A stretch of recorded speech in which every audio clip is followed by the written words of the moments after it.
لا حول ولا قوة إلا بالله العلي العظيم. حسبنا الله ونعم الوكيل، نعم المولى ونعم النصير. أعوذ بالله من الشيطان اللعين الرجيم. بسم الله الرحمن الرحيم.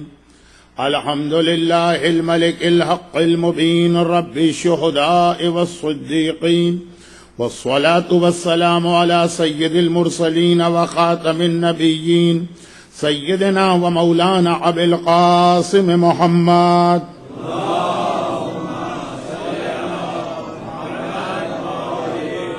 وآله الطيبين الطاهرين المعصومين المظلومين المنتجبين الميامين، سيما على بقية الله في الأرضين وحجته على العالمين. اللهم عجل له الفرج ولعنة الله على أعدائهم أجمعين. أما بعد، فقد قال الله عز وجل في كتابه المبين وفرقانه المتين وقرآنه المجيد. بسم الله الرحمن الرحيم. إن الله وملائكته يصلون على النبي يا أيها الذين آمنوا صلوا عليه وسلموا تسليما.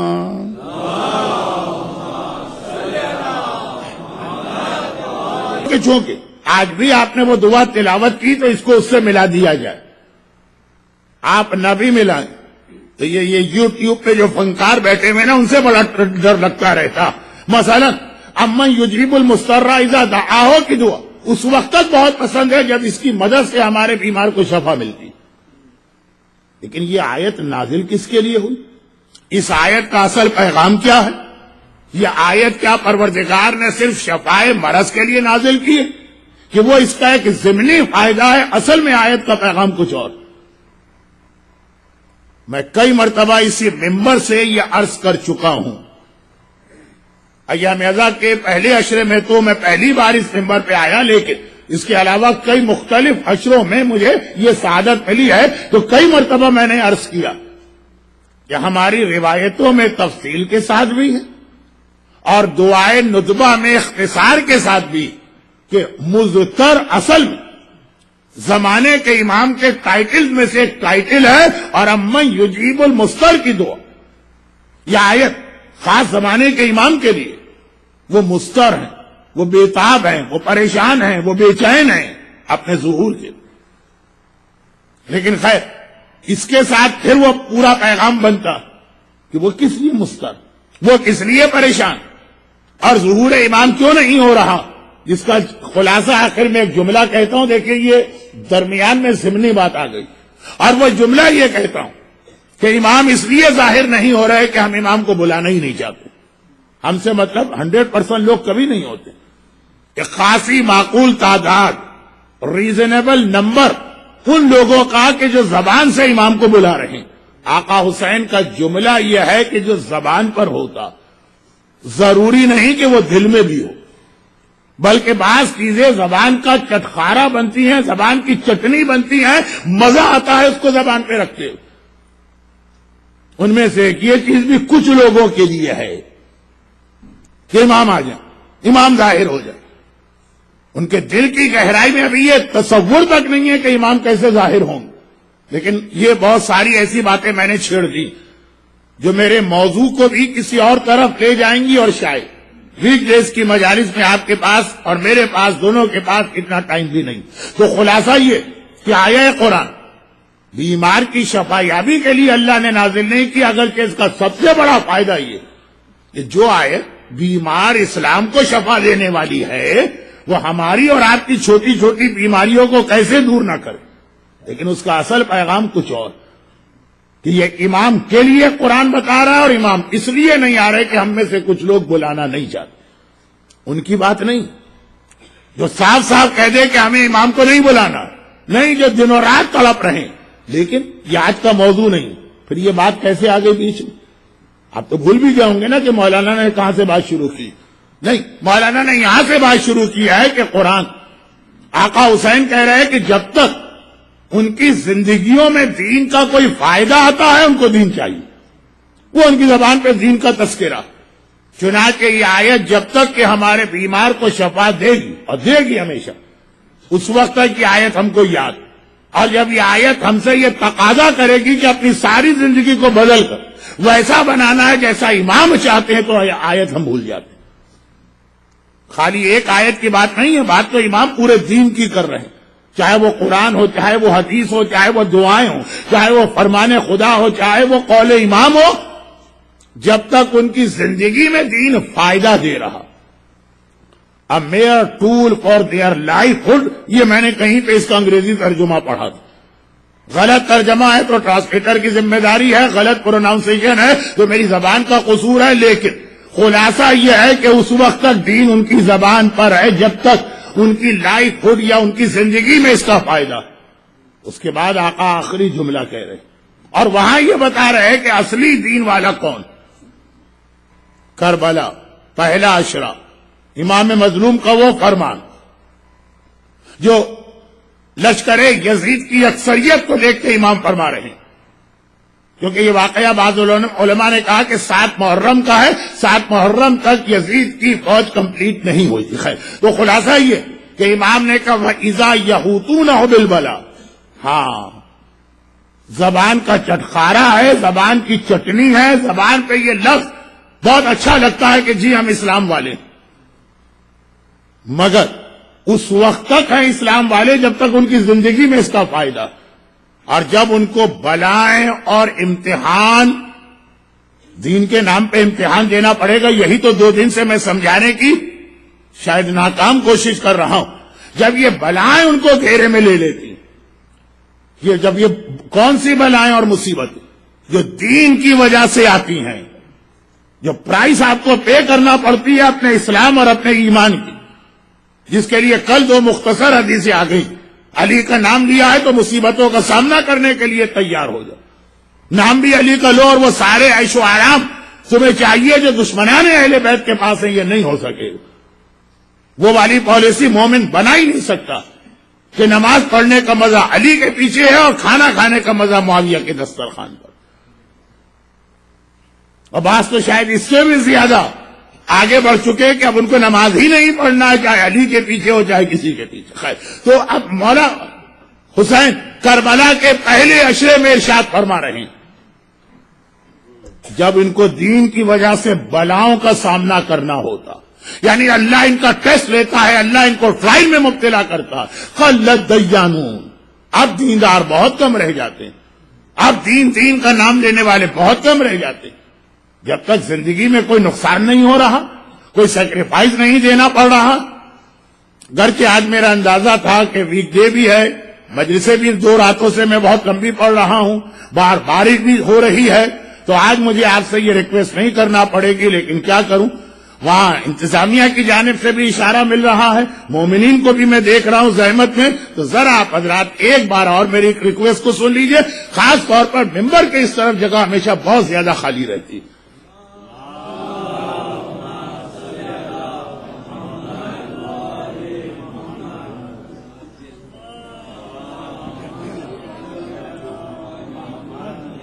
قلت دیانون، جب امتحان دین کے نام پہ دینا پڑتا، بہت کم رہ جاتے ہیں دین کا دعویٰ کرنے والے۔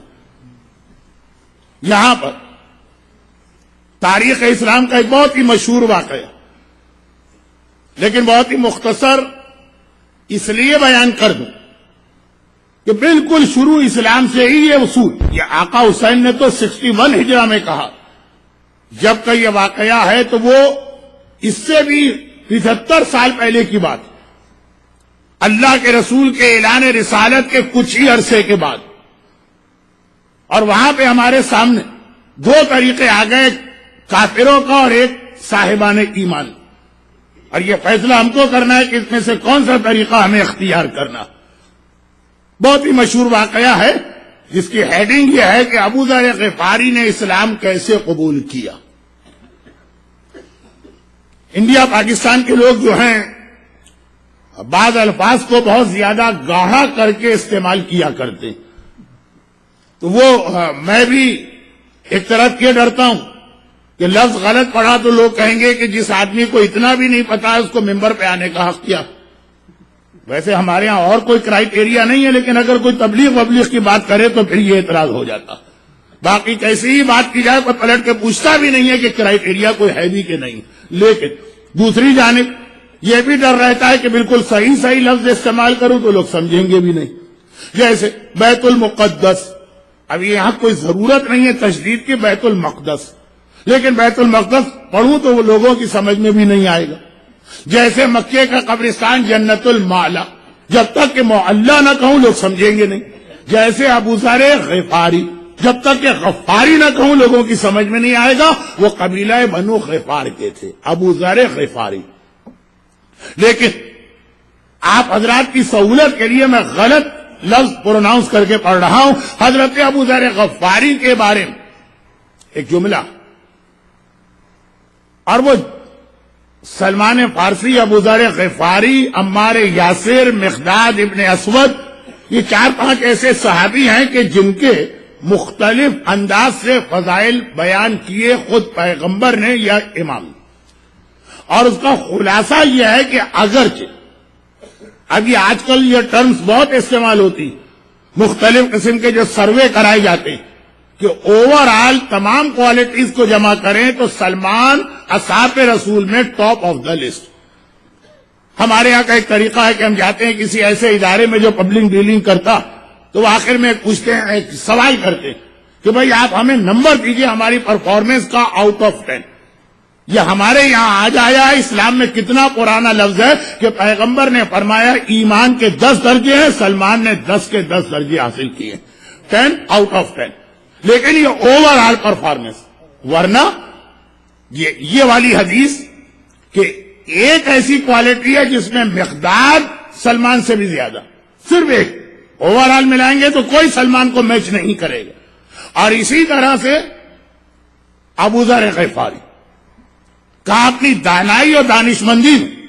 اور یہ جو آج کے واقعے کا ایک اور سپلیمنٹری میسج آپ کو ملے گا، اس میں ابو ذر غفاری ٹاپ آف دا لسٹ. امام معصوم کا اتنا جملہ کافی ہے کسی غیر معصوم کی تعریف یا پریز کہ آج تک زمین نے ابو ذر سے زیادہ سچے انسان کو اپنے اوپر نہیں اٹھایا، اور آج تک سورج ابو ذر سے زیادہ سچے انسان کے سر پہ نہیں چمکا. ابو ذر، اور ابو ذر ہی نے وہ سوال کیا جو ای میل اور مختلف قسم کے جو گروپ ڈسکشن انٹرنیٹ پہ چلتے ہیں اور یوٹیوب، اس کے حوالے سے آگے شاید کسی تقریر میں آئے گا. وہ ابو ذر کا ہی سوال تھا کہ جب رسول خدا نے مومن کی غیبت کو حرام بار بار اور مختلف انداز سے بیان کیا تو ابو ذر نے کھڑے ہو کے وہ بات کہی. وہ چیز جو آج ہمارے بچے کو یاد ہے اور یاد ہونی چاہیے.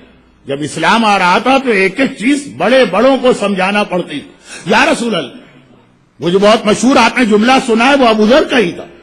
یا رسول اللہ، بعض اوقات کسی مومن کی ایسی خرابی ہم بیان کرتے ہیں جو اس کے اندر ہوتی ہے، ہم تو اس کے منہ پہ کہنے کو تیار. پیغمبر نے کہا ابو ذر، یہ جو اتنے دنوں سے میں بات کر رہا ہوں وہ اسی کی تو بات کر رہا ہوں. یہی تو وہ غیبت ہے کہ جو اسلام میں حرام ہے، جو خرابی ہے اس کے اندر جو تم اس کے منہ پر بھی کہنے کو تیار. اگر خرابی اس میں ہے ہی نہیں تو وہ تو تہمت اور بہتان ہے جو اس سے بھی بڑا گناہ. یہ جو بہت مشہور حدیث ہے یہ ابو ذر ہی کا سوال تھا. تو ابو ذر اگر آپ دیکھیں گے تو کیریکٹر بلڈنگ کے اعتبار سے ابو ذر کی حدیثیں بھی زیادہ ہیں، ابو ذر کے سوال بھی زیادہ. ابو ذر ان چند لوگوں میں سے ایک تھے جو اسلام سے پہلے ہی اپنے عقیدے کے خلاف، ان کی سمجھ میں بت پرستی نہیں آتی، صاحب عقل تھے، چنانچہ کہتے تھے کیا نانسینس اور اوٹ پٹانگ عقیدہ، مگر پھر رک جاتے تھے یہ سوچ کر، بت پرستی کرتے نہیں تھے لیکن رک جاتے تھے یہ سوچ کر کہ اگر یہ غلط ہے تو کوئی اس کا کوئی آلٹرنیٹ یا سبسٹیٹیوٹ یا کچھ اور ہے، وہ ان کے سامنے کوئی چیز نہیں. لیکن دن اور رات فکر و پریشانی میں رہتے تھے. 1 گھنٹے اللہ کے بارے میں سوچنا اور غور کرنا 70 سال کی عبادت سے بہتر ہے. وہ یہ ابو ذر والا غور و فکر تھا. یہ مذہب تو غلط ہے تو سمجھ میں ہی نہیں آتا، مگر پھر صحیح کیا ہے کوئی اور ان کے سامنے متبادل تھا بھی نہیں. تب کسی نے آ کے بتایا کہ ابو ذر، یہ جو تم 20 سال سے کہے جا رہے ہیں یہ غلط ہے، یہ غلط ہے، یہ غلط ہے، یہ غلط. اچھا خالی عقیدہ نہیں، عمل بھی. ابو ذر کا قبیلہ. اچھا یہ جملہ تو بہت ضروری ہے کیونکہ پورے واقعے کی روح یہی جملہ. ابو ذر کا قبیلہ مکے اور مدینے کی ہائی وے پر رہتا تھا اور یہ بہت اہم سڑک تھی اس اعتبار سے کہ اس زمانے میں دنیا کی ساری تجارت، لیکن یہ روپیہ پیسہ یا گجراتی میں جسے روکڑا کہتے ہیں بہت اہم چیز ہوتی. تو اب یہ دنیا کی ساری تجارت وہاں سے ہوتی. پورا فار ایسٹ کا سامان آتا ہے عدن میں، یمن میں، اور وہاں سے بائی روڈ جاتا ہے سیریا اور سیریا سے یورپ. اور یہ مکہ اور مدینہ کا ہائی وے جو ہے ان دو پورٹس کو ملاتا.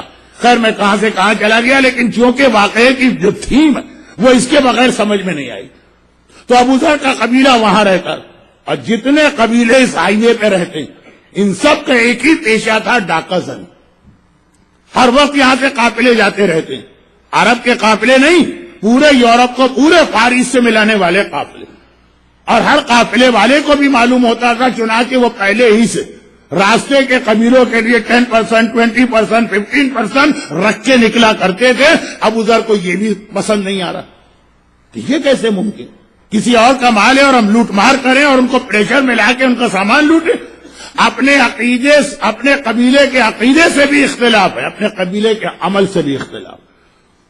اب عقیدے میں تو ان کی سمجھ میں نہیں آ رہا کہ کیا کریں، عمل میں سمجھ میں آ گئے. ڈاکہ زنی میں حصہ نہیں لینا ہے. انہوں نے کیٹل فارمنگ شروع کر دی، جانوروں کی دیکھ بھال.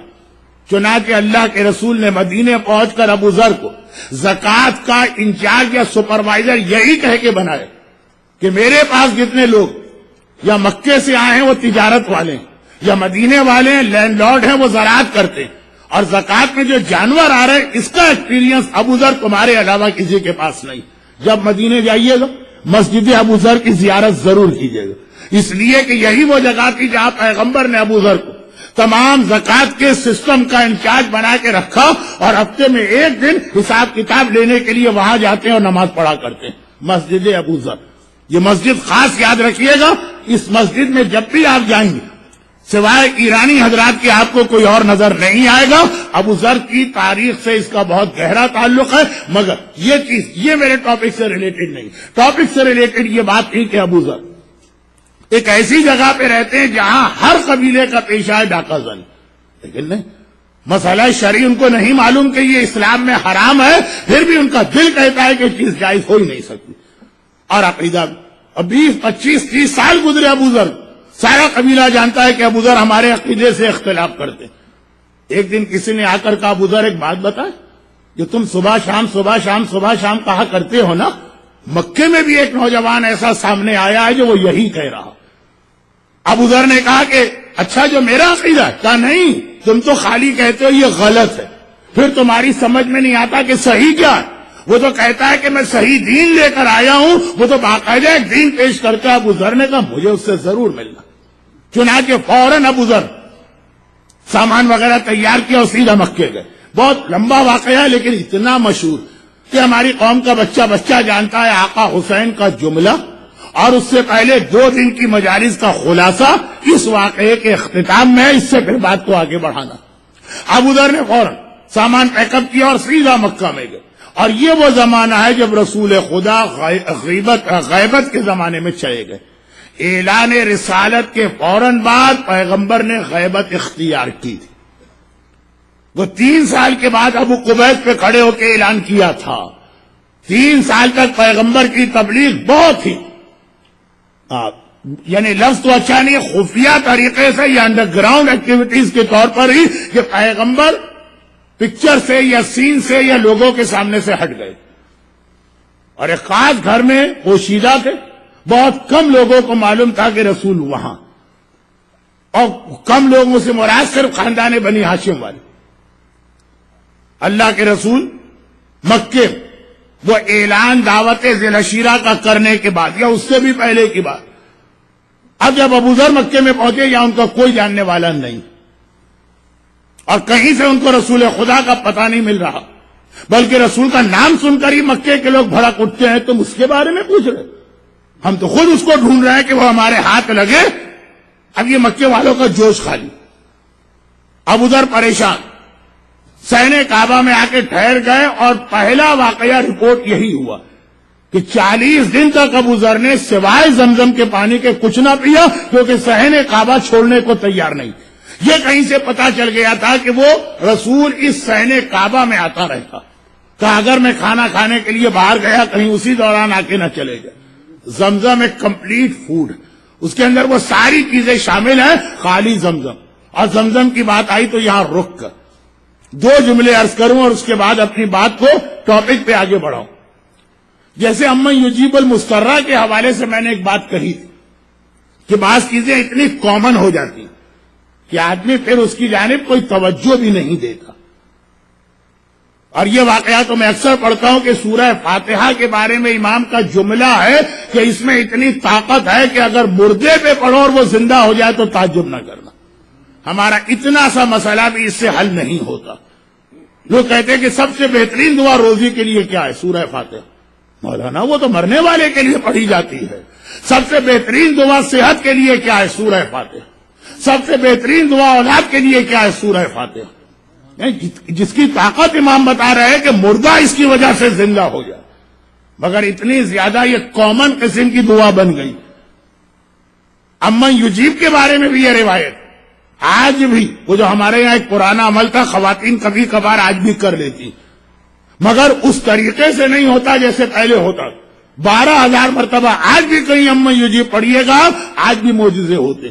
اور اسی سال عید کے موقع پر جب میں کربلا میں زائرین کے گروپ کے ساتھ تھا اور کراچی کے حالات حد سے زیادہ خراب تھے، تو کسی نے مشورہ دیا کہ شب جمعہ ہم امام مظلوم کے روضے کے صحن میں یہ عمل کرتے، اور کس انداز سے اس کا نتیجہ فوراً نکلا، تو آج بھی معجزے ہیں امن یجیب۔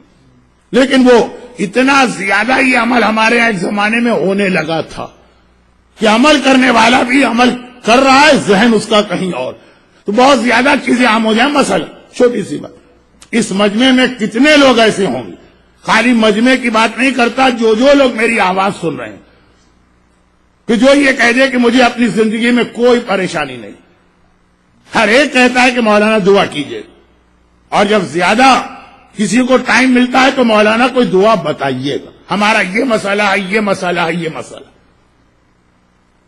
جو لوگ کربلا جا رہے ہیں ہر ایک نے ان سے کہا ہوگا کہ ہمارے لیے دعا کی، اور اچھی بات ہے، کہنا چاہیے، لیکن قبولیت دعا، جہاں دعا فوراً قبول ہوتی، اس کا بہترین ایک موقع ہے مثلا بارش۔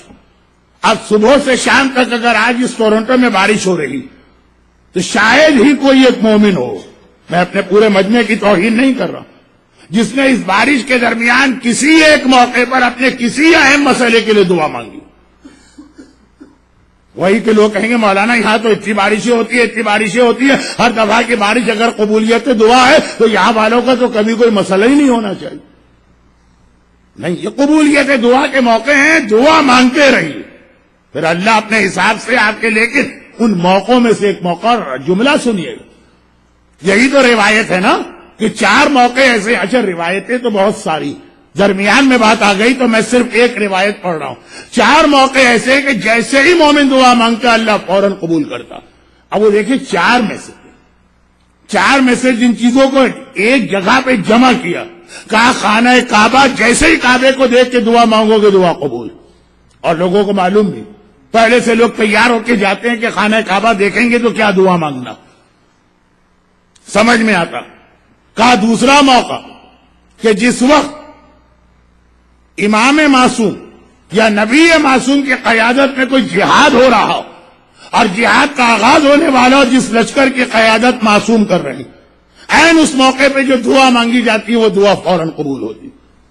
تیسرا موقع تلاوت قرآن ہے، چوتھا موقع بارش۔ کہاں خانہ خدا کی زیارت، اور کہاں یہ بارش جو صبح سے شام تک اس کثرت سے آپ کے پاس ہے۔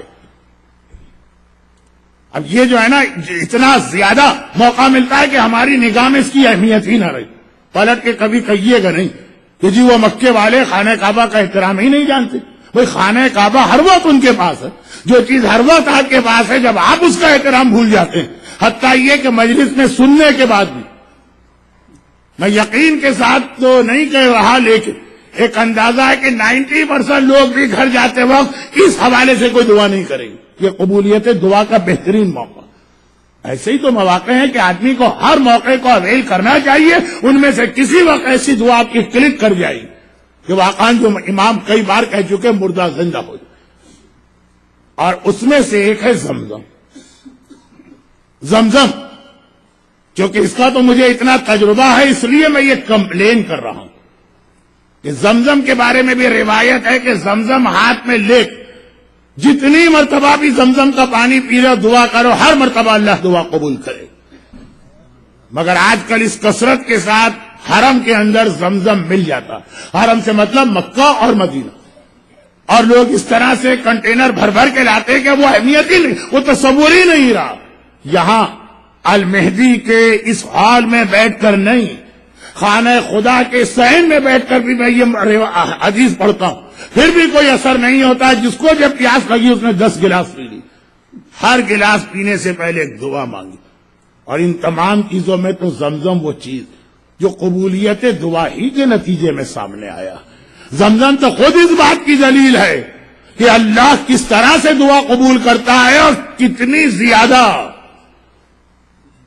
ہم اور آپ ہوتے ہیں جب کسی کو دیتے ہیں تو باقاعدہ اکاؤنٹس مینٹین کرتے ہیں, گن گن کے دیتے ہیں, حساب کتاب رکھ کے دیتے ہیں.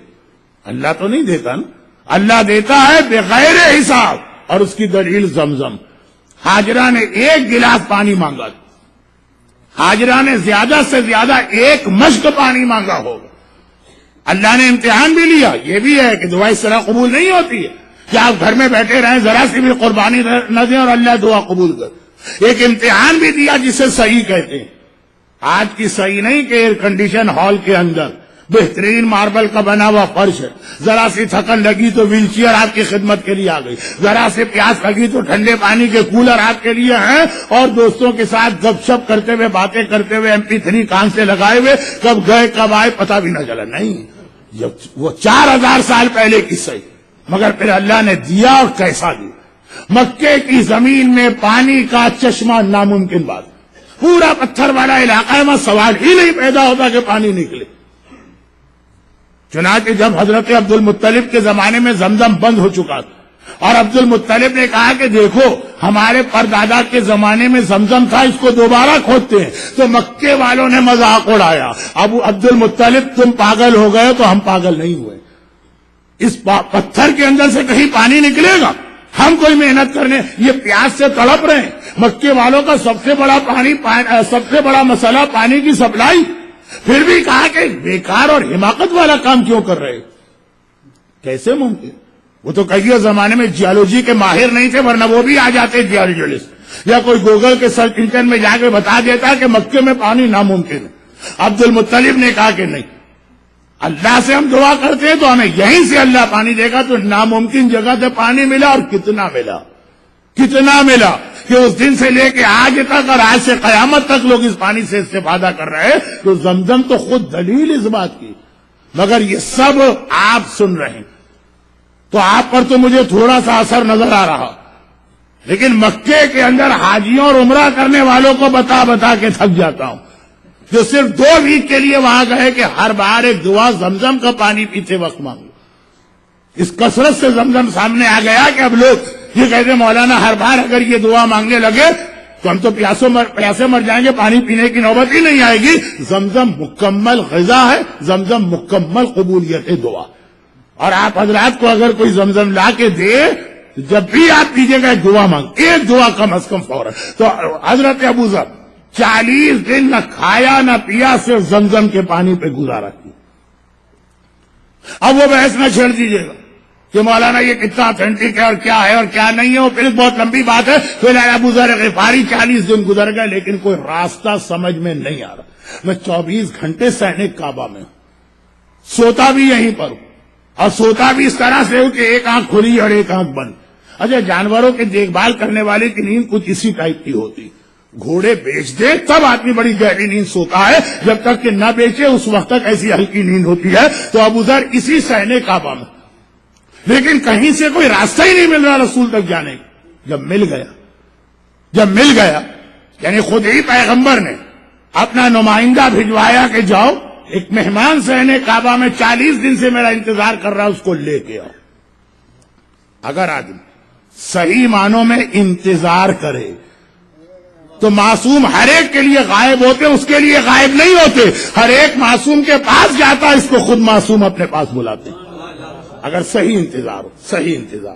ابو ذر کا انتظار بالکل صحیح، 40 دن کا انتظار کرنا پڑا، پھر خود بلوائے. اور یہ مجھے کہنے کی ضرورت نہیں ہے کہ کس کے ذریعے بلوائے، اللہ کا رسول بلوا رہا.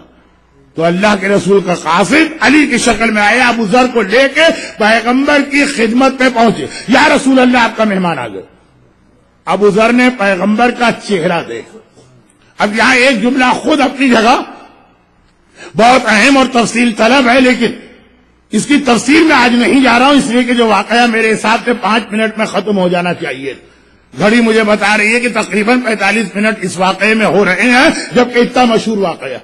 مگر چونکہ دعا کے حوالے سے لوگوں نے ابھی سے ہی مجھے نوک کرنا یا ٹائپنگ کرنا شروع کر دیا، مولانا کوئی دعا بتا کے جائیے گا، مولانا کوئی دعا. تو کہا 2-3 چیزیں تو میں آج ہی بتا دوں، باقی باتیں بھی انشاءاللہ اپنے موقع پر آئیں گی. تو خلاصہ یہ کہ ابو ذر نے چہرہ دیکھا، اور پیغمبر کا چہرہ دیکھتے ان کے دل نے گواہی دی کہ پیغمبر سچے ہیں، سچائی میں کوئی شک نہیں. چنانچہ پیغمبر کو دیکھتے ہی وہ جملہ کہا جو اسلام میں قیامت تک کی سنت بنا. یہ تو آپ نے بہت سنا کہ سب سے پہلا سلام جو اسلام میں آیا وہ ابو ذر نے کیا تھا، رسول خدا کے چہرے کو دیکھ کے کیا تھا. السلام علیک یا رسول اللہ. قیامت تک کے لیے سلام اسلام میں آ گیا. مگر یہاں پہ جو اصل بات مجھے کہنا ہے، مگر یہ اگر مگر لیکن اس کو بہت توجہ سے سنا کریں اگر آپ مجلس سن رہے ہیں تو یہ اس کے اندر بہت اہم کچھ پیغام ہوتے ہیں. مگر ایک طریقہ اسلام میں اپنی جگہ، یقیناً پیغمبر اور ایمان کے چہرے میں کون شک کر سکتا، مگر تحقیق تمہیں مکمل کرنا. 250 سال تک سلمان فارسی رسول خدا کو ڈھونڈتے رہے. وہ جو اپنے پر دادا کے، سکڑ دادا کے، لکڑ دادا کے دادا کی ایک کتاب ان کو مل گئی، اور جس میں آخری رسول کے بارے میں تھا، 250 سال سے ڈھونڈ رہے. جب پیغمبر سے ملاقات ہوئی، چہرہ دیکھتے ہی دل نے کہا یہ سچا رسول. مگر نہیں، اس وقت تک کلمہ نہ پڑا جب تک کہ شرعی طریقے سے باقاعدہ تحقیق نہ کر لی. نعوذ باللہ، میں رسول اور امام کے لیے نہیں کہہ رہا ہوں، آنے والے امام کے لیے کہہ رہا ہوں کہ ایسے نورانی چہرے بنا بنا کے ہمارے سامنے لائے جائیں گے اور کہا جائے گا کہ یہ ہے تمہارا امام، یا کم از کم یہ ہے تمہارا وہ نائب امام جو براہ راست امام سے باتیں کرتا. نائب امام کی 2 قسمیں، ایک تو وہ فقیہ ہے جس کی ولایت فقیہ شاید آخری مجلسوں میں سامنے آئے، لیکن نہیں، ایک وہ جو براہ راست امام سے ملاقات کرتا ہے. تو چہرے، اسلام کے اندر چہرے کی ایک اہمیت ہے، مگر پہلے تحقیق کرنا. چنانچہ سلمان نے رسول کو دیکھا. 250 سال سے ڈھونڈ رہے ہیں، ساری تفصیلات کتاب میں لکھی ہے، انتظار کروں گا. پہلے شرعی طریقے سے تحقیق ہو جائے. ابو ذر نے پیغمبر کو دیکھا، چہرہ دیکھتے ہی دل نے کہا کہ میں 25 سال سے جسے ڈھونڈ رہا ہوں یہ وہی لگ رہا، مگر پہلے تحقیق ہو جائے. چنانچہ پیغمبر کے پاس بیٹھ گئے اور کہا کہ جو دین تو لے کے آئے وہ کیا ہے، باقی باتیں چھوڑیے. اصل جملہ ابھی تک آپ کے سامنے نہیں آیا. وہ یہ ہے کہ جیسے ہی پیغمبر نے ابو ذر کو سمجھایا اور کنونس کیا، کوئی معجزہ یا کوئی چمتکار نہیں دکھایا، نہیں، تم نے سوال کیا، اب اس کا یہ جواب. ہاتھ کے بنائے ہوئے بت، جھوٹے خدا، شرک، ساری خرابی ہے. ابو ذر آخر میں، کیونکہ علم کے اعتبار سے ابو ذر کا رتبہ بعض روایتوں میں سلمان سے زیادہ بتایا گیا ہے، پیغمبر نے ان کو لقمان امت کا ٹائٹل دیا. جب کنونس ہو گئے تو کھڑے ہوئے اور ایک جملہ کہا کہ یا رسول اللہ، ہر ایک جانتا ہے کہ میں آج تک کسی سے نہیں ڈرا، میں اپنے پورے قبیلے کی مخالفت کر کے 32 دانتوں کے بیچ میں زبان بن کے اتنے سالوں سے رہ رہا ہوں، نہ ان کا عقیدہ مانوں نہ ان کا عمل مانوں. پورے قبیلے کی مخالفت آسان بات نہیں ہوتی. بھئی آپ کیسے چلے گئے اس مکس گیدرنگ کی شادی میں؟ مولانا کیا کرے، دوستی ہے، وہ ناراض ہو جائے گا. کیا کر لے گا ناراض ہو کے؟ آپ کو کیا نقصان پہنچائے گا؟ کچھ نہیں، لیکن ناراضگی. کیسے ممکن ہے کہ دوستوں کو ناراض کرے؟ آپ کیسے چلے گئے فلاں برتھ ڈے پارٹی میں؟ کیا کرے، بہن نے بلایا تھا نہ. سارا صلہ رحمی حرام چیزوں میں لوگوں کو یاد آ جاتا کہ جی آپ بھی تو کہتے ہیں کہ صلہ رحمی بہت ضروری ہے، رشتہ دار سے تعلقات رکھو. اور جو بے حجاب بہن ہے، کبھی اس کو آپ نے یہ بھی بتا دیا کہ حجاب اسلام میں کتنا ہے؟ وہ اپنی مکس گیدرنگ میں آپ نہ آئے تو ناراض ہو، اور آپ اس سے ایک بار کہہ دیں کہ تم جس بے حجابی کے ساتھ ہو میں تعلقات کاٹ رہا ہوں. یہ ہمت تو نہیں. اپنے ذاتی مقاصد میں ناراضگی ہو جاتی ہے بھائی بھائی کی، ایسی کہ وصیت کر جاتے ہیں ان کو ہمارے جنازے پہ نہ آنے دینا. جنازہ بھی آپ کا جنازہ نہیں، وہ بھی اللہ کی ملکیت. حق ہی نہیں ہے کسی کو روکنے کا اور کسی کو نہ روکنے کا. اب تو بات کہیں جا رہی ہے، لیکن میں یہ عرض کر رہا ہوں کہ اپنے چھوٹے چھوٹے مقاصد کے لیے بہت ڈر لگتا ہے. فلاں کمیونٹی والا ناراض نہ ہو جائے، جماعت والا ناراض نہ ہو جائے، رشتہ دار ناراض نہ ہو جائے، دوست ناراض نہ ہو جائے. ارے مولانا کیا بتائیں، آپ نے اتنی محنت سے داڑھی رکھوائی تھی 76 میں سولجر بازار میں، شادی کے بعد بیوی نے داڑھی اتروا دی، اور کیا کرے اگر نہ مانے تو ناراض ہو جاتی. کتنی بچیوں کے حجاب اترے صرف اس لیے کہ شادی کے بعد شوہر راضی نہیں. اب شوہر کو راضی کرے کہ اللہ. یہی تو آقا حسین کو جملہ تھا جہاں سے بات چلی. جب تک اسلام عام زندگی میں پرابلم نہ کریٹ کرے، چٹنی بن جاتا ہے زبان پر، چٹخارا بن جاتا ہے زبان کا. اور جہاں پہ کوئی امتحان آ جائے، قلت دیانون، کہاں گئے وہ دین والے؟ قلہ، بہت قلیل رہ جاتے. تو اب ابو ذر، آج 1400 سال کے بعد ابو ذر کا واقعہ سن کے اس کو نارمل انداز میں لینا بہت آسان، لیکن اپنے ماحول میں جا کے دیکھیے، نہ اپنی قوم کے عقیدے کو مانتے ہیں، نہ اپنی قوم کے عمل کو مانتے ہیں. اور نہ ماننے کا مطلب اوپنلی کہتے ہیں یہ غلط ہے. قوم تو ہر تہوار کے موقع پہ بتوں کے آگے سر جھکاتی ہے. ابو ذر کہتے ہیں غلط. عقیدہ چھپا کے نہیں رکھا، کھلم کھلا کہا کہ یا رسول اللہ، جب کفر میں رہ کر بھی جو دعائے نتبہ میں مولا کائنات کی سب سے بڑی ایک خصوصیت بتائی گئی،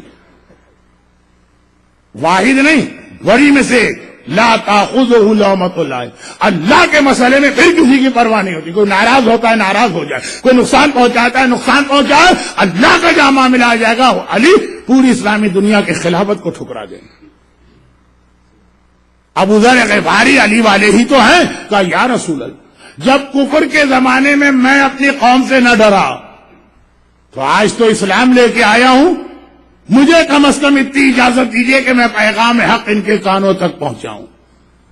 امر بالمعروف کے نام پہ ہمارے ہاں لوگ کیسے سر جھکا کے بیٹھ جاتے، اور جبکہ ہم پر واجب قرار دیا گیا، اور پیغمبر سے لے کے کربلا تک امر بالمعروف ہی سامنے آیا. حسین تو لکھ کے گئے کہ میں اس لیے کربلا جا رہا ہوں تاکہ اريد ان امر بالمعروف وانهى عن المنکر.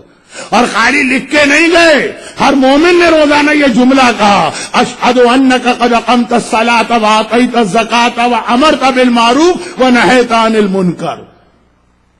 میں ایک لفظ جلدی میں نہیں کہا میں نے کہ زیارت وارثہ مومن روز پڑھتا. شب جمعہ والا تو وہ تو سمجھیے کہ ایک بہت ہی منیمم کورس بتایا گیا. اگر زیارت وارثہ کے سارے فائدے لینا، جن میں سب سے پہلا فائدہ روزی کی برکت، اس کے بعد کا فائدہ صحت، اس کے بعد کا فائدہ جان کی حفاظت، آخری فائدہ اولاد کی حفاظت، تو روز پڑھیے زیارت وارث، اور روز کہیے کہ مولا آپ نے. جب واجب ہو گیا تب بھی ہماری یہ حالت، اور تو اور ایام عزا میں بھی ہمت نہیں پڑتی. اور ابھی تو امر بالمعروف واجب نہیں ہوا. ابو ذر کہتے ہیں یا رسول اللہ مجھے اجازت دیجیے. پیغمبر نے کہا دیکھو اس وقت اسلام ابتدائی مرحلے میں، مجھے بھی اللہ کا حکم یہ کہ میں ابھی عام طریقے سے دعوت نہ دوں طرف کے گا، لیکن یا رسول اللہ مجھے تو آپ کی اجازت دے دیجیے. اپنی تو ابو ذر نے اس وقت بھی نہ چلائی. پیغام حق پہنچانا ہے یعنی اللہ کی وحدانیت کا اعلان، لا الہ الا اللہ، بنا لا الہ اس حسین. یہ لا الہ الا اللہ کا کلمہ حسین نے بچایا، یہ لا الہ الا اللہ. لیکن ابو ذر نے اپنی نہیں چلائی کہ یا رسول اللہ جب ایک حق ہے تو میں کیوں نہ کہوں، اس میں تو مجھے آپ کی اجازت کی بھی ضرورت نہیں. آج کتنی ہی چیزیں ایسی ہیں کہ امام معصوم، امام اپنے لیے اپنی کچھ باتیں بھی پسند نہیں کرتے. ہم کہتے ہیں اب تو تقیہ کا زمانہ ہی نہیں رہا، جو ہمارا دل چاہے گا ہم کریں گے. ابو ذر نے کہا نہیں، توحید کا عقیدہ بھی جب تک کہ رسول پرمیشن نہیں دیں گے 3 بار ریکویسٹ. تب پیغمبر نے ایک جملہ کہا، کیا ہے ابو ذر، میں تک اس انداز سے یہ پیغام ابھی نہیں پہنچا رہا کیونکہ میرے لیے حکم خدا کچھ اور، مگر تمہیں یہ اجازت دی جاتی. اور پھر وہ جملہ کہا جس کے نتیجے میں، اب یہ پوری ایک تاریخ ہے لیکن چونکہ بزرگ یہ تاریخ جانتے ہیں، جوان میرے مجمع میں ہوتے نہیں ہیں، اس لیے میں بہت آرام سے آگے بڑھ رہا ہوں. اور وہ جملہ یہ کہا کہ آئے ابو ذر، جس طرح تم نے آج درخواست کر کر کے یہ اجازت چاہیے. اس میں یہ لفظ بھی بہت اہم. دین کے کسی مسئلے میں اپنی مرضی نہ چلائیے, چاہے آپ کو 100% حق کوئی چیز لگ رہی ہے, پہلے اجازت لینا. محافظ دین سے پہلے اجازت لینا ہے دین لانے والے سے. 3 بار ابو ذر نے کہا تو اجازت ملی, اور پھر اس طرح اجازت ملی. کیا ہے ابو ذر, میں آج تمہیں, یہ تاریخ ہے پوری لیکن سمیٹ رہا ہوں, آج جو تمہیں اجازت دی جاتی ہے یہ خالی آج کے لیے نہیں, اس وقت بھی تمہیں پیغام حق کھلم کھلا کہنے کی اجازت ہے. جب مقداد کی زبان پہ تالا لگایا جائے گا شریعت, جب عمار کی زبان پہ پہرے لگائے جائیں گے شریعت, جب سلمان فارسی تک کو بولنے سے روکا جائے گا حکم شریعت, لیکن اس وقت بھی تمہیں اجازت دی جائے گی جس کے نتیجے میں ابو ذر جلا وطن کیے گئے. یہ پہلے دن اسلام لائے اس دن ابو ذر کو یہ پرمیشن ملی. یہ پرمیشن نہ ملتی تو ابو ذر کو بھی خاموش رہنا واجب تھا, جیسے سلمان پہ واجب تھا, جیسے عمار پہ واجب تھا, جیسے بلال حبشی پہ واجب تھا. لیکن اب پہلے دن کی بات, اصل تو واقعہ اب تک آئے گی, لیکن وہ صرف 1 منٹ کا جملہ. ابو ذر خوشی کے عالم میں, امر بالمعروف کی اجازت ملی, خوشی کے عالم میں اڑتے ہوئے پیغمبر کے گھر سے باہر نکلی. مرضی نہیں چلائی جب تک کہ وہاں سے گرین سگنل نہ ملا. رات کا وقت ہے, آدھی رات, صحن میں پہنچے, صحن تو خالی پڑا ہو.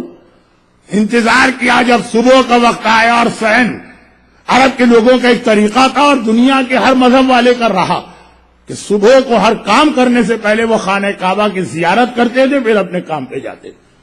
تو جب وہ سارا مجمع آ گیا تب حجر اسود کو پکڑ ابو ذر نے لا الہ الا اللہ بھی کہا, اور ان کے 360 بتوں بلکہ اس کے علاوہ بھی بتوں کو کنڈیم کیا. سارا مجمع ابو ذر پہ ٹوٹ پڑا. یہ وہ لوگ ہیں جو رسول خدا کے جانی دشمن ہیں, پیغمبر کو ڈھونڈتے پھر رہے. تو جب ان کو ایک ایسا آدمی ہاتھ آیا تو ایک بار کہا کہ سارا انتقام اس سے لینا ہے جو 2 سال 3 سال 1 سال سے ہمارے دل میں غم و غصہ بھرا, یہ کس وجہ سے ابو ذر پہ ٹوٹ پڑے. یہ مسئلہ صرف مذہب کی محبت ہے, یہ ہمارے خداؤں کو برا کہہ رہا. اور ابھی ابو ذر زخمی ہوئے ہیں, کہیں مر نہ جائیں, کہ ایک جملہ رسول کے ایک اور چچا عباس نے کہا. حضرت عباس رسول کے ایک چچا ہے, لیکن جن کے بارے میں کہا جاتا کہ فتح مکہ کے موقع پہ جا کے اپنا اسلام ظاہر کیا. اس وقت وہ قریش کے ساتھ ہی اٹھتے بیٹھتے. ایک جملہ کا بس ایسا لگا کہ جیسے چلتی ہوئی مشین کا بٹن جو ہے وہ بند ہو گیا فوراً. یہاں کی مشینیں نہیں پتا, پاکستان کی مشینیں اگر آپ بٹن بھی بند کریں تو رکتے رکتے کچھ ٹائم تو لیتی ہے نا, نہیں اس سے بھی زیادہ تیزی کے ساتھ. سارا مجمع دین کی محبت میں, اپنے خداؤں کی محبت میں, اپنے عقیدے کے تحفظ کے لیے ابو ذر پہ ٹوٹ پڑا. سارا مجمع پیچھے ہٹ گئے. پنجے سے بٹن چلا گیا, بٹن بند کر دیا اور لائٹ چلی گئی. لوڈ شیڈنگ آپ نے سنا تو ہوگا, ایک چیز ہوتی ہے. تو بہرحال اس انداز سے سارا مجمع آتا. ابو ذر زخمی, بہت زیادہ زخمی تو نہیں ہوئے. پورا دن صحن کعبہ میں رہے. اگلی صبح کو پھر یہی طریقہ, پھر ایک مرتبہ خانہ خدا کے دروازے پر حجر اسود کو پکڑ کے اپنا عقیدہ ظاہر کرتے, اور پھر وہی حملہ, اور پھر وہی ایک جملہ. 3 دن ابو ذر کو اجازت ملی, 3 دن تک ابو ذر عقیدہ ظاہر کر کے چلے. عباس کا جملہ کیا تھا؟ جہاں سے مجلس شروع ہوئی گویا ہم اس کے اختتام پر. ان الناس عبید الدنیا. آقا حسین کربلا میں کہہ رہے ہیں کہ لوگ دنیا کے بندے ہیں, چاہے اپنے آپ کو دیندار کہیں. دین تو فقط ان کی زبان کا ایک چٹخارا اور ایک چسکا اور ایک چٹنی. جب کبھی دین کی وجہ سے امتحان دینا پڑتا, قلت دیانون سب غائب ہو جاتے. ابو ذر 360 بتوں سمیت تمام غیر خدا کی مذمت کر رہے. مجمع جوش میں آیا, وہ سمجھ میں آتا مجمع رکا کیسے. صرف ایک جملہ عباس, بھائیوں اسے پہچانو, یہ قبیلہ بنی غفار کا ہے. یہ وہ قبیلہ ہے جو تمہارے تجارتی راستوں پہ رہتا ہے. ان کا کوئی آدمی اگر یہاں مارا گیا پھر تمہارا کوئی تجارتی قافلہ خیریت سے نہ جانے پائے گا. اب یہ جو سنا, اس کو مارنے سے مال کا نقصان ہونے والا, اس کو مارنے سے بزنس کا نقصان ہونے والا, اس کو مارنے سے ہمارے تجارتی قافلے رک جائیں گے. سارا مجمع جیسے بٹن آف کرتے سارا مجمع پیچھے ہٹ گیا. ہاں اللہ یعنی جو ان کا جھوٹا خدا. لات منات حبل بہت اچھا ہے لیکن اتنا اچھا بھی نہیں ہے کہ اس کی وجہ سے ہم اپنا بزنس کا نقصان برداشت کریں. جہاں پیسے کی بات آئی، اچھا یہ تو پھر بھی میں نے اردو میں ترجمہ کیا تو اردو کا ترجمہ ہمیشہ عربی زبان سے ذرا لمبا ہوتا. ایک جملہ تھا، اس کو اگر مار دیا تو اس کا قبیلہ، عربوں میں انتقام تو نسلوں تک چلتا، ایک قافلہ تمہارا محفوظ نہ رہے گا. جہاں درہم اور دینار کی بات آئی، جہاں روپے اور پیسے کی بات آئی، جہاں ڈالر اور پاؤنڈ کی بات آئی، جہاں سونے اور چاندی کی بات آ گئی، کون سا دین، کون سا خدا، کون سی شریعت؟ وہی اپنے خدا کی محبت میں اندھے ہو جانے والے کس طرح سے ابو ذر کو چھوڑ کے ہٹائے. یہ کفار مکہ کا طریقہ ہمارے سامنے آئے. اس وقت تک دین بہت اچھا ہے جب تک کہ تمہارا مالی نقصان نہ ہو. اگر دین کی وجہ سے تمہیں مالی نقصان برداشت کرنا پڑ رہا ہے تو اللہ خود اپنے دین کی حفاظت کرنے والا، پھر ہماری کیا ضرورت. یہ کفار کا طریقہ اور مومن کا طریقہ. آقا حسین کا جملہ تو اپنی جگہ، مومن کا طریقہ. اب ایک بہت ہی مختصر واقعہ سنیے اور اسی پہ آج کی مجلس ختم. ہماری جو ریسنٹ ہسٹری، بہت پرانی نہیں، ریسنٹ ہسٹری، اس میں ایک بہت ہی عظیم نام آیت اللہ العظمی آغا سید محسن حکیم الطباطبائی، عظیم ترین مراجع میں سے ایک. تاریخ تشیع کے مراجم آغا حکیم کا ایک خاص رتبہ. بلکہ بہت سے علماء کہتے ہیں کہ جب ظہور امام کے بعد یا قیامت کے دن تمام علماء اور مراجع لائے جائیں گے تو ہمیں یقین ہے کامل سا کہ آغا محسن الحکیم سب سے آگے کی صف میں نظر آئیں گے، کیونکہ عالم بھی ہیں، مرجع بھی ہیں، مجاہد بھی ہیں، اور اتنی شہادتیں ان کے گھرانے نے اسلام کی خاطر دی جو صدام کا پورا زمانہ گزرا. اتنے شہید اس ایک گھرانے نے دیے ہیں راہ خدا. آغا محسن الحکیم وہ عظیم مرجع ہیں کہ جن کی تقلید کرنے والے کچھ لوگ، بلکہ خاصے لوگ مجھے اس مجمع میں بھی نظر آ گئے. کہ خالی مجھے یہ بتانا ہے کہ میں بہت پرانی کوئی بات نہیں کر رہا ہوں، گرچہ اس واقعے کا تعلق نئے اور پرانے سے نہیں. آغا محسن الحکیم بہت ان کی زندگی کے اندر کچھ ایسی عجیب و غریب واقعات بھی ہیں. شاہ فیصل کے جہاز پہ بیٹھ کے حج کے لیے جانا اور بغداد ایئرپورٹ سے جہاز فلائی کرے اور فوراً کہہ دینا اتارو جہاز کو، میں اس پہ نہیں جا سکتا.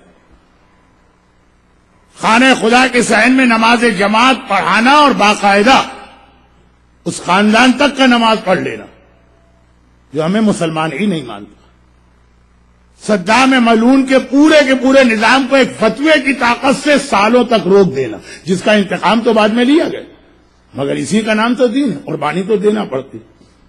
آغا محسن الحکیم کی زندگی کے آخری سال، اور یہاں بہت ہی وقت بھی نہیں ہے اور شاید مناسب بھی نہیں ہے، لیکن بہت ہی سرسری سے ایک جملہ کہہ دوں.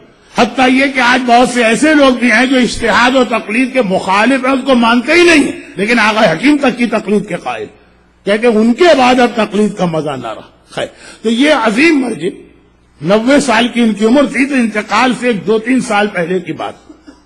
واقعہ مشہور ہے لیکن بہت ہی مختصر. یہی کہہ کر تو میں نے ابو ذر کا واقعہ بھی پڑھا کہ بہت مختصر ہے، کتنا 50 منٹ تو لگے نہیں، یہ واقعہ 2 منٹ کا واقعہ ہے. اور اب عمر کا وہ مرحلہ ہے کہ کچھ پتہ نہیں کہ کب بلاوا آ جائے، چنانچہ آخری مرتبہ کربلا معلیٰ کی زیارت کے لیے چلے. اور کربلا کی ساری زیارتیں کرتے کرتے پھر اس روضے کی زیارت پر بھی گئے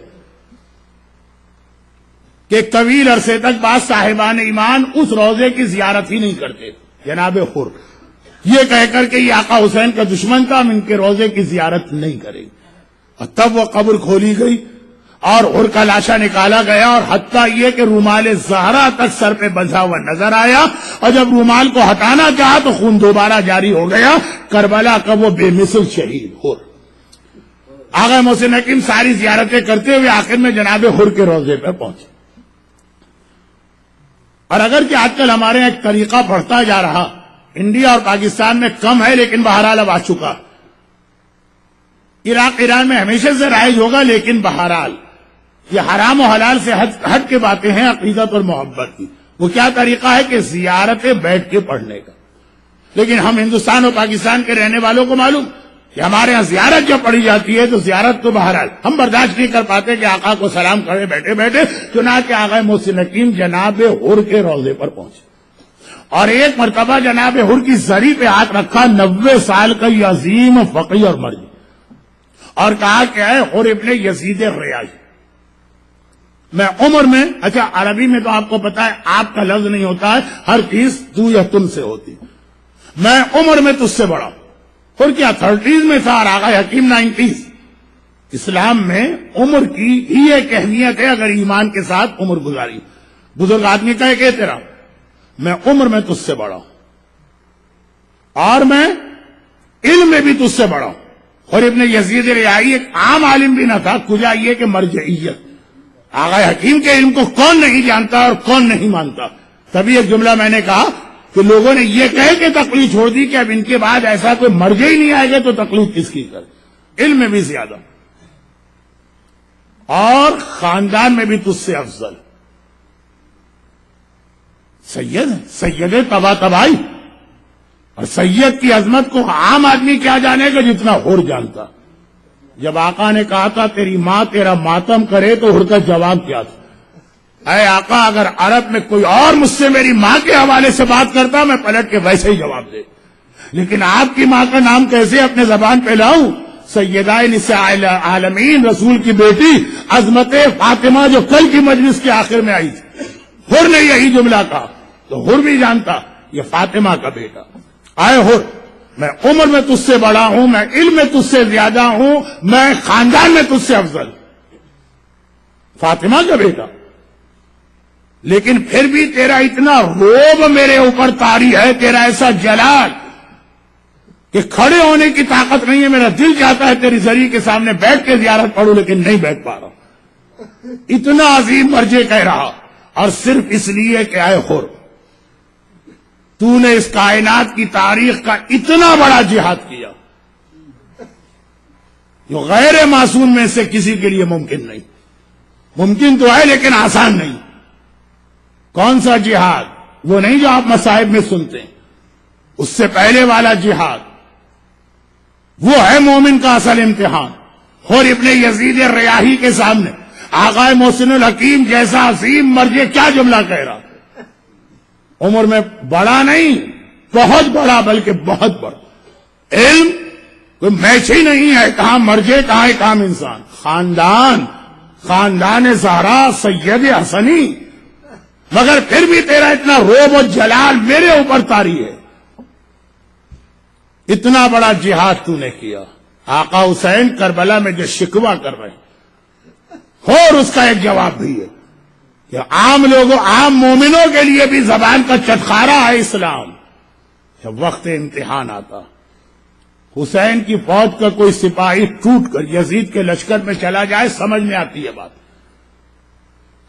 بھوک سے ہر آدمی گھبراتا ہے، پیاس سے ہر آدمی گھبراتا ہے، قید و بند سے ہر آدمی گھبراتا ہے، گھر والوں کی توہین اور اسیری سے ہر آدمی گھبراتا، جان دینے سے ہر آدمی گھبراتا، اور اولاد کا لاشا اٹھانے کا تو تصور بوڑھا باپ کر ہی نہیں سکتا۔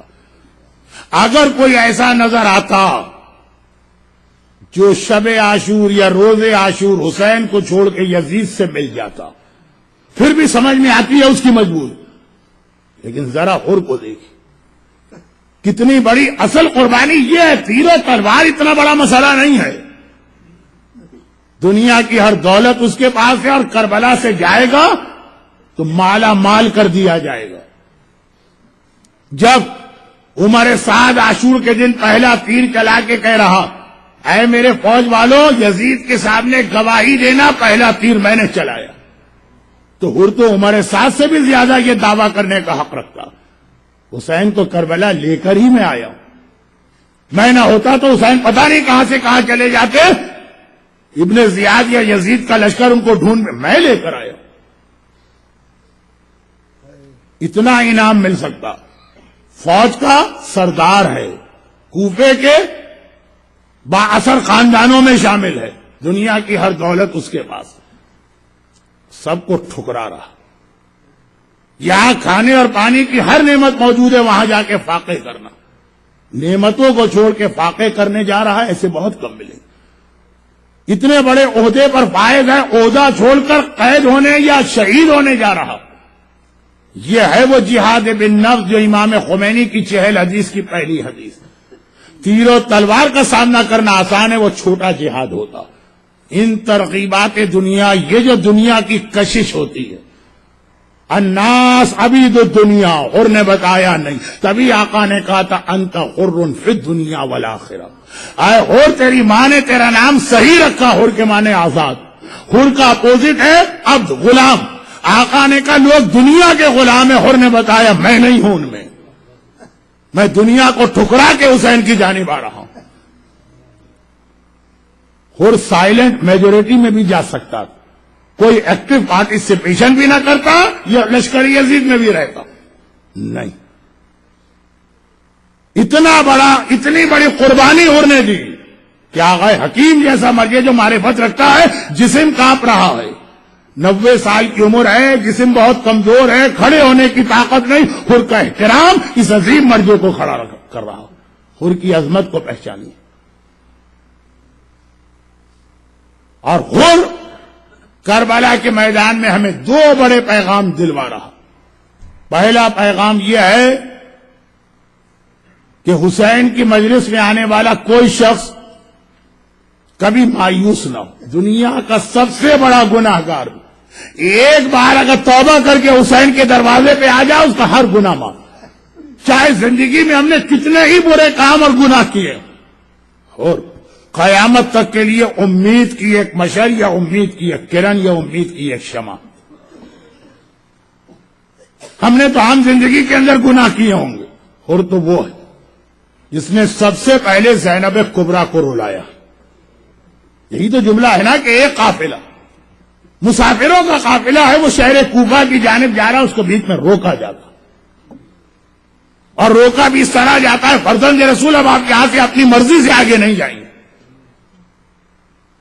جیسے ہی حر نے آقا حسین کے گھوڑے کی لگام پہ ہاتھ ڈالا، باقی تو لوگ ابھی سمجھ بھی نہ پائے کیا ہو رہا ہے. زینب کی محمل سے زینب کے رونے کی آواز آنے لگی. زینب عالمہ غیر معلمہ، زینب کو کربلا کے واقعے کی ساری تفصیلات بچپن میں بتا دی گئی ہیں.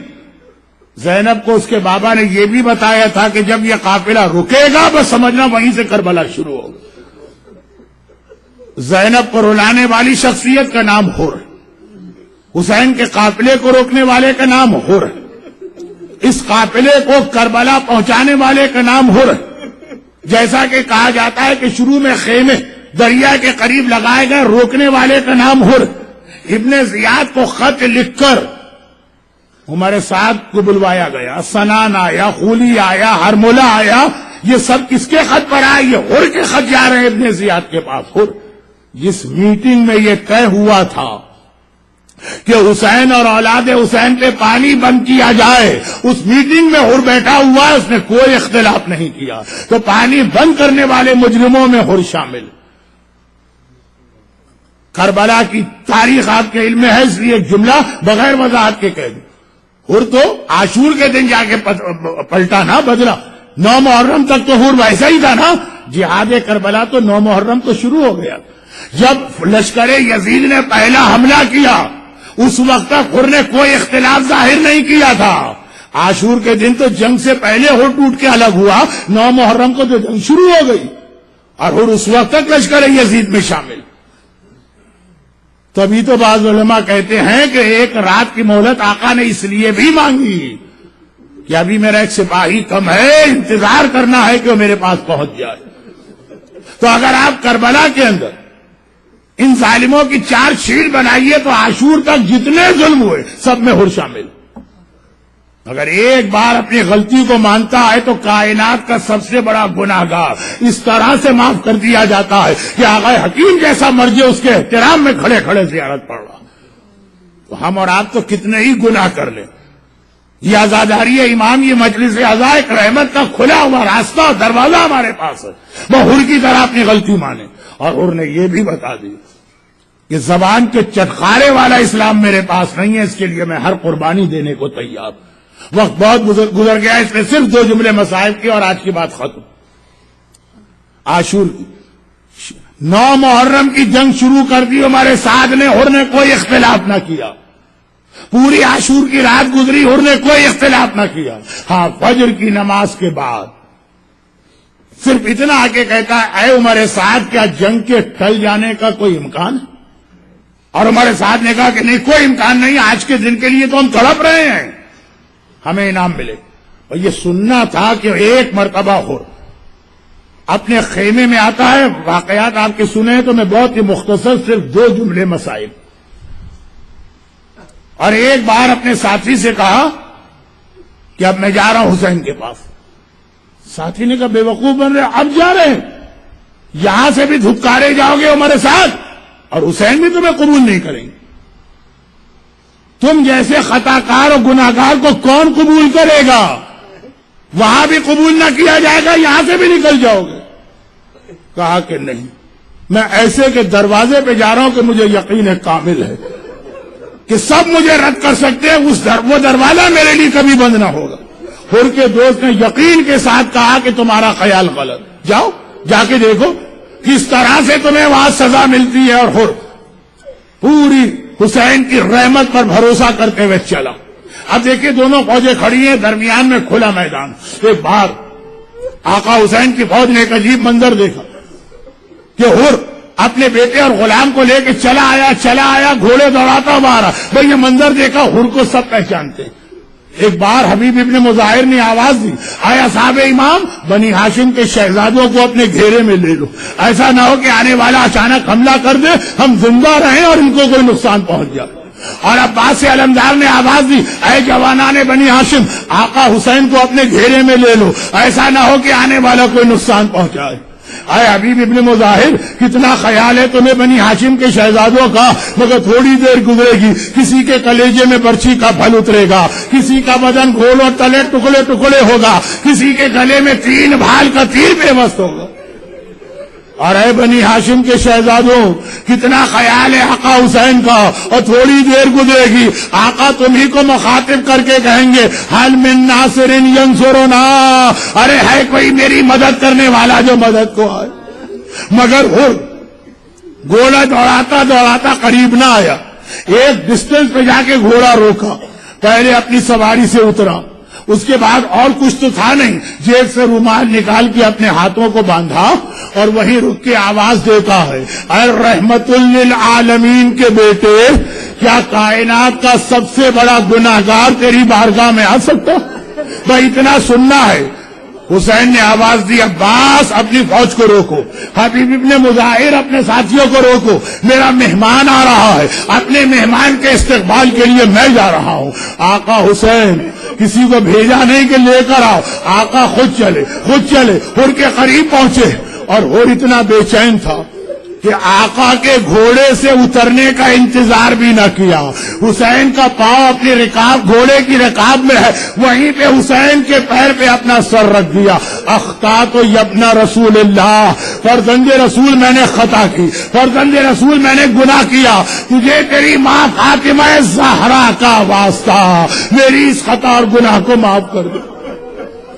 حسین گھوڑے سے اتر کے حر کو گلے سے لگاتے اور کہتے اے حر یہ کیا کہہ رہا، انت اخی فی الدنیا والآخرہ، ارے تو میرا بھائی ہے، دنیا میں بھی میرا بھائی ہے، آخرت میں بھی میرا بھائی ہے.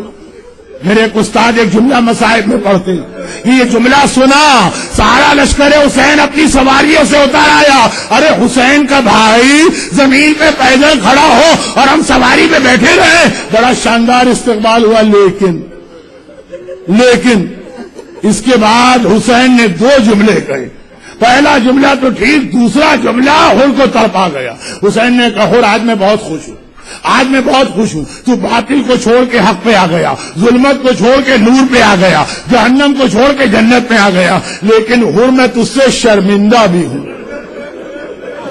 ارے میرا آقا حر سے کہہ رہا میں تجھ سے شرمندہ بھی ہوں. اور شرمندہ کس بات پر؟ جب تو میرا دشمن بن کے راستے میں آیا تھا تو اتنا پانی پلایا تھا کہ تیرے گھوڑوں تک نے پانی سے منہ کو ہٹا لیا.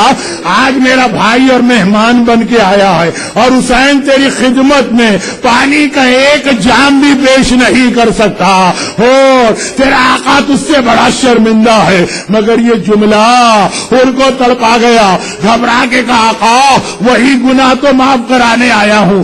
آقا میں خود بھی مقتل میں جانا چاہتا ہوں لیکن میرا دل چاہتا ہے پہلے میرے بیٹے کو جانے کی اجازت دیجیے. حسین نے کہا آج کا دن ایسا ہے سب کو مرنا ہے. کوئی پہلے مرے گا کوئی بعد میں مرے گا ورنہ میں کبھی تجھے اجازت نہ دیتا. جا جا میں نے تیری خواہش پوری کی. بس ارباب ازا حر کا بیٹا چلنے لگا. بوڑھے باپ نے کہا بیٹا ایسا جہاد کرنا کہ اپنے باپ کے گناہ کو معاف کرا دے. حر کے بیٹے کا جہاد شروع ہوا. تھوڑی دیر گزری حر کا بیٹا گھوڑے سے زمین کربلا پہ گرا اور پلٹ کے آواز دی یا ابتا ادرکنی بابا ذرا میری مدد کو آئیے. بس یہ جملہ سننا حر تڑپ گیا. حر بے چین ہو گیا اپنی جگہ سے کھڑا ہو گیا. حسین نے کہا حر کیا بات ہے؟ کہا آقا میرا جوان بیٹا مجھے پکار رہا ہے بھائی اتنی اجازت دیجیے اپنے بیٹے کے قریب چلا جاؤں. حسین نے دو بڑے عجیب جملے کہے. پہلا جملہ یہ کہا حر تم زحمت نہ کرو تم یہیں بیٹھو تم میرے مہمان ہو تمہارے بیٹے کو میں لے کے آؤں گا. اور دوسرا جملہ اسی پہ آج کے مصائب ختم. دوسرا جملہ ہو سنو ایک بات یاد رکھو تم بوڑھے باپ ہو وہ جوان بیٹا ہے. بوڑھے باپ کبھی جوان بیٹے کے سراہنے نہیں جاتے ہیں. بوڑھے باپ جوان بیٹے کا لاشا نہیں اٹھاتے ہیں. تم بیٹھو لاشا اٹھا کے میں لاؤں گا. آخری جملہ آپ سے نہیں کہنا آقا حسین سے ہاتھ جوڑ کے کہنا آقا اگر حر کا جوان بیٹا مارا جائے تو یہ کہا جائے بوڑھے باپ جوان کا لاشا نہیں اٹھاتے. اور جب علی اکبر گھوڑے سے زمین کربلا پہ گرا ہائے یہ بوڑھا باپ کس طرح اکبر کے لاشے تک. خدا بندہ تجھے میرے مظلوم آقا حسین کے ان مسائب اور تجھے میرے مظلوم آقا کے اس امتحان اکبر اور تجھے میرے مظلوم آقا کی اس رحمت کا واسطہ آج کی مجلس میں مومنین اور مومنات ان کو دنیا اور آخرت کی ہر پریشانی سے محفوظ فرما. ان کی ساری دعائیں اور حاجتیں قبول فرما. دنیا بھر کے صاحبان ایمان کو اپنے حفظ و امان میں فرما. غم حسین اور غم اہل بیت کے علاوہ دنیا اور آخرت میں ہمیں کوئی غم نہ ملے. ظہور امام میں تاجیل فرما. ماتم حسین.